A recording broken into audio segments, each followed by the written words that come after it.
அந்த நாட்கள் அப்படிங்கிற ஒரு சூப்பரான ஒரு படம் ரிலீஸ் ஆக இருக்கு. அந்த படத்துடைய ப்ரீமியர் ஷோ தான் இப்போ பார்த்துட்டு உங்க முன்னாடி நான் வந்து நிற்கிறேன். எப்பயுமே நம்ம ஒரு படத்தை பார்த்தோம்னா அந்த படத்தை வந்து நாம மட்டுமே பேசிட்டு போவோம். பட் இன்னைக்கு உங்களுக்கு ஒரு சின்ன இன்ட்ரோடக்ஷன் கொடுக்கலாம்னு நான் ஆசைப்படுறேன். அது படத்துடைய ஹீரோ அண்ட் ஹீரோயின் ரெண்டு பேரையும் ப்ளீஸ் கம் ப்ளீஸ் ரெண்டு பேரும். அதாவது தமிழ் சினிமாவுக்கு ஒரு 2 சூப்பர் பர்ஃபார்மர்ஸ் கிடைச்சிருக்காங்க. ரொம்ப சந்தோஷமா இருக்கு இந்த சீன்ஸ் எல்லாம் பார்க்கும்போது. 2 பேரோட பர்ஃபார்மன்ஸ் வந்து வேற லெவல்ல இருந்தது. ஹீரோ பர்டிகுலராக நம்ம ஒரு குட்டி தனுஷ் மாதிரி படம் ஃபுல்லாக ரொமான்டிக் போர்ஷனாக இருக்கட்டும், அவருடைய அந்த கிளைமேக்ஸ் போர்ஷனாக இருக்கட்டும், ஒவ்வொரு வேரியண்ட்டுமே வேற லெவலில் இருந்தது.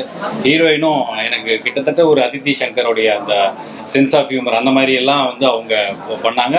கிளைமேக்ஸ் அந்த ப்ரீ கிளைமேக்ஸ் எல்லாம் அவங்களோட பர்ஃபார்மன்ஸ் பார்த்து உண்மையிலே ரொம்ப ரசித்தேன், மனசார பாராட்டுறேன். அது வந்து நான் அவங்கள பக்கத்தில் வச்சுட்டே சொல்லணும், ஏன்னா யாருங்கிறது வந்து ஆடியன்ஸுக்கு தெரியணும் அப்படின்றதுக்காக.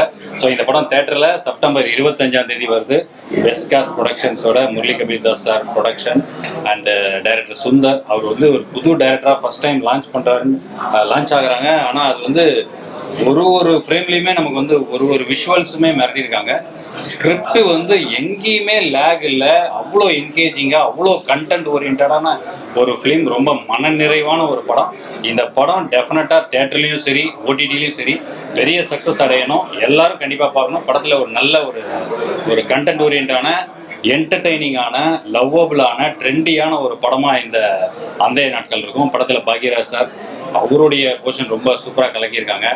நமோ நாராயணன் சார் அவங்க வந்து பயங்கர ஹியூமர், அவரோட போர்ஷன்லாம் செமையாக ஒர்க் அவுட் ஆயிருக்கு. ஸோ ஹியூமருக்கு ஹியூமர் அண்டு வந்து எமோஷன் சென்டிமெண்ட் எல்லாமே செமையாக ஒர்க் அவுட் ஆயிருக்கு. டெஃபினட்டாக இந்த படத்தை தேட்டரில் நீங்கள் மிஸ் பண்ணாமல் பாருங்கள். செப்டம்பர் 25 பார்த்தீங்கன்னா நீங்களும் என்ன மாதிரியே அதுக்கு ஃபீட்பேக் கொடுப்பீங்க. Okay, thank you.